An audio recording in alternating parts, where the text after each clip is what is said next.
How's it going, guys? Welcome to another video. Today we're going to be talking about audio versus MIDI drums. Now, before we get started, I invite you to subscribe and like and comment if you like what you see. I do stream on Twitch pretty much daily. I play video games, I make music, so if you guys want to check that out, you guys are more than willing to come and stop by. Okay, so now that we got that out of the way, let's go ahead and get started. Now, the first thing we want to talk about is the difference between MIDI and audio, right? Audio is, let's say, if you take a sample and then throw it in on your audio track, you can see it. That's audio. Cool. Audio clap. Now in MIDI, it's typically going through some type of sampler or some sort. And it can be triggered by a MIDI keyboard or a beat pad. In my case, I have an Ableton Push 2 next to me here, which is pretty much where I program all my drums. So it'll look something like this, just a freaking line. So now let's just hear the difference between the two.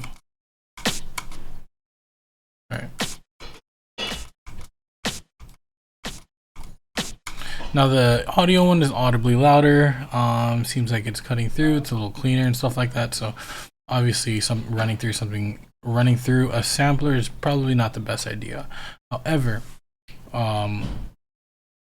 when it comes to workflow, MIDI is better, and I'll show you why. Right. So let's say I have this already set up in a way, and if you're using Ableton drum racks, this is going to be much easier for you. So that's a clap or a snare or something. I'll drag this in and open this up. You'll see that I have all these snares already loaded in, and with my beat pad here, I can literally cycle through all of them. So when it comes to figuring out which kick or snare to go with or any of the drum samples, I have a head start because I can just do this. Like, I like this one. Now, it does take time to set this up, and I'll teach you guys how to set that up in a bit, right?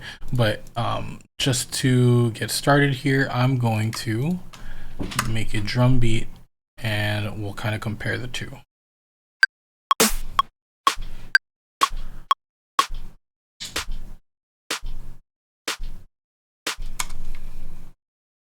Right? Okay, cool. Now let's just do that and copy paste this all the way through. Okay, and then for the kicks, we'll do the same thing.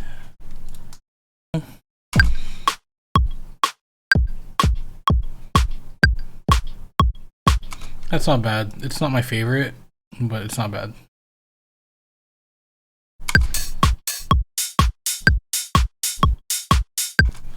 All right.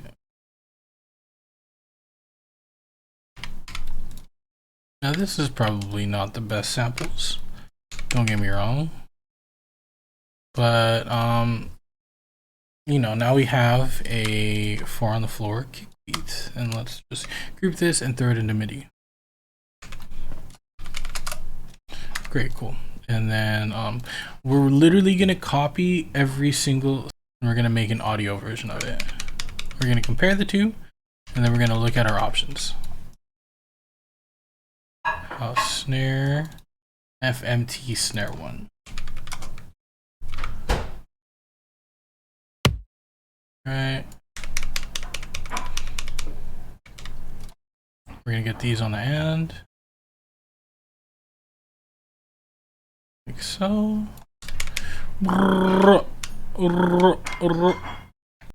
So we have our MIDI track and our audio track. So let's A/B the two, see the difference without the metronome. Okay. Not much.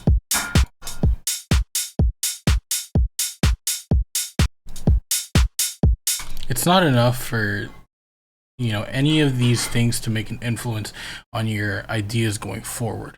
So now let's say, I don't like this kick that much, right?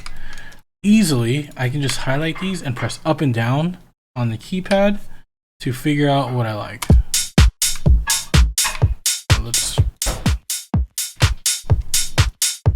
What the heck?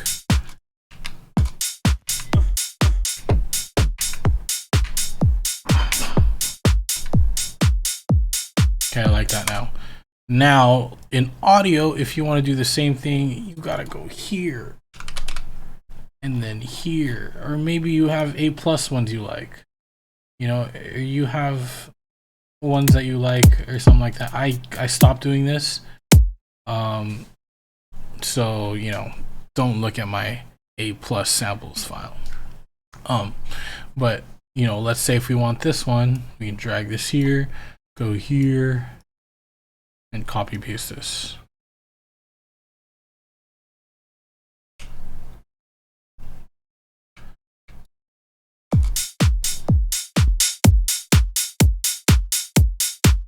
Right? It's just so much harder than just pressing up and down. That is one of the main reasons why I think that MIDI, especially when it comes to making music, is way better. And I'll show you one more thing, and then I'll teach you how to get these MIDI tracks, you know, set up. So it's just a preset that you can drag in. All right, so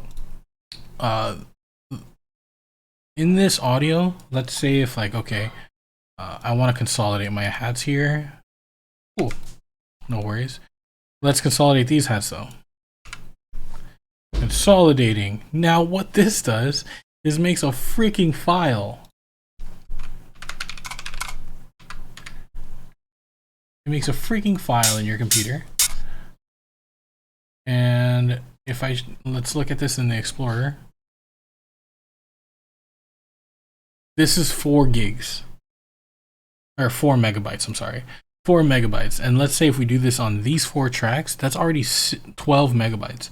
And then let's say if we do it 20 times throughout a track, then that's, or maybe 30 times, that's, I don't know, 120, almost on average, maybe 100 megabytes of just these random audio tracks. And let's say if you're trying to find this one again, it comes up in your search.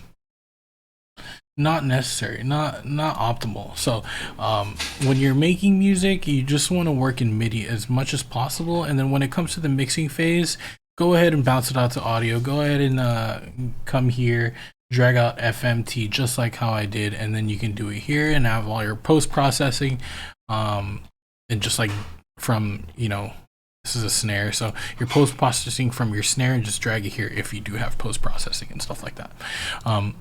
Now, to set up one of these channels is really, really easy. It is tedious because you're gonna have to do this for your kicks, snares, claps, hats, perks, whatever, all your stuff. But what we're doing is we're just utilizing the drum rack, right? So you're gonna load up an a MIDI track here, and we're gonna bring up a drum rack, like so. Drag it here. It's gonna be empty. Now we're gonna go and type kick here, and then we're gonna go through all these kicks, like literally one by one, or, you know, I know that I have packs that I like, and stuff like that. So it's probably a little easier for me because I already have an idea of what I want to go with. But if you don't, then this is a really good way to start, right? So let's say if I like that one. Let's say I like this one. I mean, I don't exactly like it, but just for the sake of the video, let's just say that we like it, right? This one's just too boxy, but let's just drag it in here anyway. And this one. Great, cool. Now we have, you know, a little rack. And to update this rack is super easy. So, you know, don't be afraid that if you do it once, you would have to do this constantly.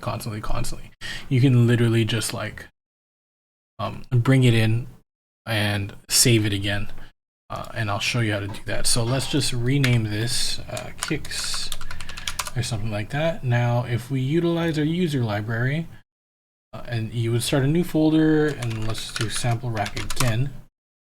Okay, and we're here, and you would just drag. There's two ways. You can drag just this channel, or you can drag, you can drag just the drum rack, or you can drag this whole channel.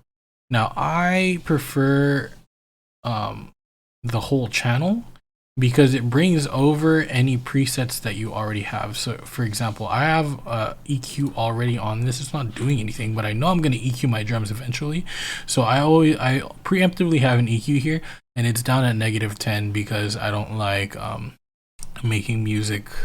I don't like in the process of making music where you have to worry about your levels. You can just keep them low, turn your volume up and stuff like that. So this works for me, right? And I would just drag this entire thing into the sample rack. Then you can just drag this here, and boom, your kicks are back. Really simple. Now, it is going to take time, like I said, because you're going to have to do this for all of your drum samples. But once you do it, you're going to save yourself so much time when you need it, which is when you're creating, and you don't want anything impeding your process of creativity, especially when the creativity juices are flowing. You don't want to get stuck finding a hat or something like that, or maybe the kick doesn't work and you're just working forever to get a proper kick, or processing the crap out of a kick when you can just find a good kick sample, you know. So like I said, working in MIDI is just so nice, especially with audio racks. With drum racks. And then once you get done with the writing phase and you want to start producing and mixing and mastering your track, then you can bounce everything out to audio, or get everything into audio form so that you do have a cleaner signal and stuff like that. But that's pretty much the idea of why I believe that MIDI is best when it comes to working, and audio is best. MIDI is best when it comes to working, quickly and creatively. Audio is best when it comes to the technical stuff, right? So that's pretty much the end of the video and all the ideas that I wanted to get out. If you guys have any questions, go ahead and leave it down below. I would love to hear what you guys think about this, because I know this is kind of like a taboo thing when it comes to the producer field, that oh, MIDI drums, you should never have samples, or you should never have a kick and a snare hit a sampler ever and stuff like that. But I don't care. It's just an old school idea, in my opinion. People that say that are not wrong. These are much cleaner signals than in MIDI, than going through a sampler. But Ableton sampler is really good. It doesn't really warp stuff too much, and it really just seems like a volume thing when it comes to the sampler. So this is something that I think you guys should all look at. You should all try. Once again, if you like what you see, go ahead and like, comment, subscribe, and then check me out on Twitch. That's going to be it for the video, and you guys have a good day.